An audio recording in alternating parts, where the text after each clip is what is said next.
தமிழ் முதுநிலை சுருக்கெழுத்து ஜூன் 1975.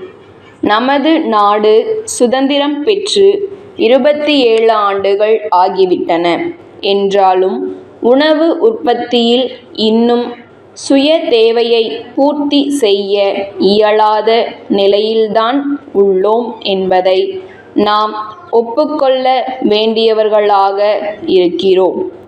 இன்றைய நாட்டு நிலையும் இதைத்தான் நமக்கு உணர்த்துகிறது.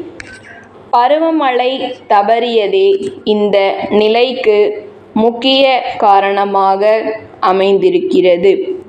வளர்ந்து வரும் நமது நாட்டின் பொருளாதாரத்தை இந்த நிலை பெரிதும் பாதிக்கிறது. கடந்த பல ஆண்டுகளாக நாட்டு மக்களின் இன்றியமையாத தேவையான உணவுப் பொருட்கள் உற்பத்தியில் அரசு உன்னிப்பான கவனம் செலுத்தி வந்துள்ளது என்பதை மறுக்கவோ மறக்கவோ முடியாது. உணவு உற்பத்தியை பெருக்க அவசியமான தரமான விதைகள், உரங்கள், பூச்சிக்கொல்லி மருந்துகள் ஆகியவைகளை வழங்குவதிலும், நீர்ப்பாசன வசதிகளை பெருக்குவதிலும், நவீன விவசாய முறைகளை புகுத்துவதிலும் அரசு தனி கவனம் செலுத்தி வந்துள்ளது என்பதை தெரிவித்துக் கொள்ள விரும்புகிறேன். இதன் விளைவாக உணவுப் பொருட்களின் உற்பத்தி கணிசமான அளவுக்கு உயர்ந்துள்ளது.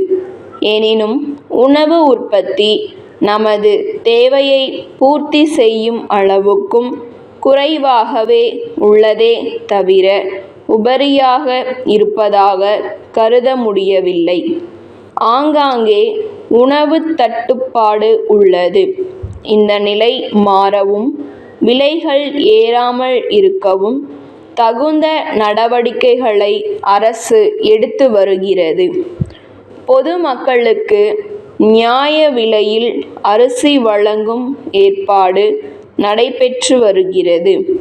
அரசு எடுக்கும் முயற்சிகள் வெற்றி பெற வேண்டுமானால் பொதுமக்களின் ஒத்துழைப்பு மிக மிக அவசியம் என்பதை தெரிவித்துக் கொள்வதோடு, அது தாராளமாக கிடைக்கும் என்ற நம்பிக்கையும் எனக்கு உண்டு. விவசாயம் பெருமக்கள் தாங்கள் உற்பத்தி செய்த உணவுப் பொருட்களில் தங்களுக்கு தேவையான அளவு போக மீதியை கூட்டுறவு ஸ்தாபனம் அல்லது அரசு துறை அதிகாரிகளிடம் விற்றுவிட வேண்டுமென்று கேட்டுக்கொள்கிறேன். அதேபோல் அரிசி வாங்கி உண்பவர்களும் தேவைக்கு மேல் அதிகம் வைத்துக் கொள்ளக்கூடாது என்றும் கேட்டுக்கொள்கிறேன். கடத்தல், பதுக்கல் போன்ற சமூக விரோத நடவடிக்கைகளில் ஈடுபடுபவர்களை பற்றி ஆங்காங்குள்ள அரசு அதிகாரிகளின் கவனத்திற்கு கொண்டு வருவது ஒரு சிறந்த மக்கள் சேவை என்பதை வலியுறுத்த விரும்புகிறேன். இத்தகைய செயல்களில் ஈடுபடுபவர்களின் மீது அரசு கடுமையான நடவடிக்கை எடுக்க தவறாது என்பதையும் இந்த சமயத்தில் தெரிவித்துக் கொள்ள விரும்புகிறேன். உணவு உற்பத்தியில் அபிவிருத்தி காண வேண்டுமானால் கிராமங்களின் வளர்ச்சியிலும் விவசாயிகளின் முன்னேற்றத்திலும் அதிக கவனம் செலுத்துவது இன்றியமையாததாகும்.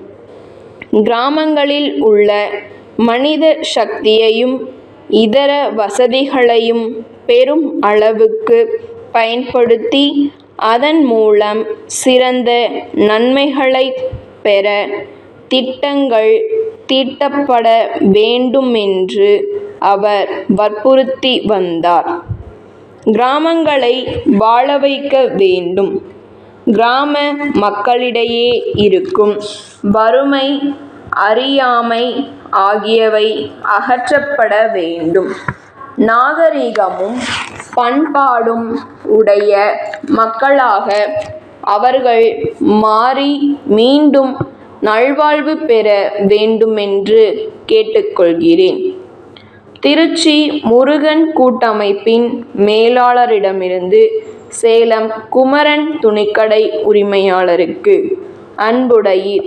எங்களுடைய அஜந்தா பருத்திப் புடவைகள் தங்களுக்கு மிகவும் பிடித்திருக்கிறது என்றும் தங்கள் பகுதி மக்களை அவைகள் வெகுவாக கவர்ந்துள்ளன என்றும் அறிவதில் நாங்கள் பெருத்த மகிழ்ச்சி அடைகிறோம். நாங்கள் கடந்த ஏப்ரல் திங்களில் அனுப்பி வைத்த பட்டுப்புடவையின் விலையை பற்றி தாங்கள் குறிப்பிட்டுள்ளீர்கள். விலையை குறைப்பது இயலாது என்பதை நாங்கள் வருத்தத்துடன் தெரிவித்துக் கொள்கிறோம். அதே சமயத்தில் துணியின் தரத்தை பற்றி மீண்டும் உறுதியளிக்க விரும்புகிறோம். அதே விலைக்கு வேறு எங்கும் அவைகள் கிடைக்குமா என்பது சந்தேகமே. குறைந்த விலைக்கு கிடைப்பதாக தாங்கள் கூறுவதை எங்களால் ஏற்றுக்கொள்ள முடியவில்லை. இரண்டையும் பக்கத்தில் பக்கத்தில் வைத்து பார்த்தீர்களேயானால் எங்கள் புடவையின் சிறந்த தரம் நிச்சயம் வெளியாகும் என்பதில் எங்களுக்கு சந்தேகமே கிடையாது. வாடிக்கையாளர்கள் தரும் பணத்திற்கு சிறந்த முறையில் சரக்குகள் அளிப்பதே எங்களுடைய குறிக்கோள்.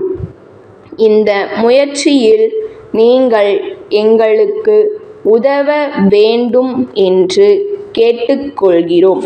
தங்கள் நம்பிக்கையுள்ள. ஓகே ஃப்ரெண்ட்ஸ், நம்ம வீடியோ பிடிச்சிருந்து அப்படின்னா லைக் பட்டனை கிளிக் பண்ணிக்கோங்க. நம்ம சேனலில் போடுற வீடியோஸ் உங்களுக்கு தொடர்ந்து வரணும்னா சப்ஸ்கிரைப் பண்ணிக்கோங்க. அப்படியே பக்கத்தில் இருக்க பெல் ஐக்கானையும் கிளிக் பண்ணிக்கோங்க. ஃபாலோ பண்ணாதீங்க, ஃபாலோ பண்ணிக்கோங்க. உங்கள் ஃப்ரெண்ட்ஸ்க்கு வீடியோவை ஷேர் பண்ணிக்கோங்க. Okay friends, thank you.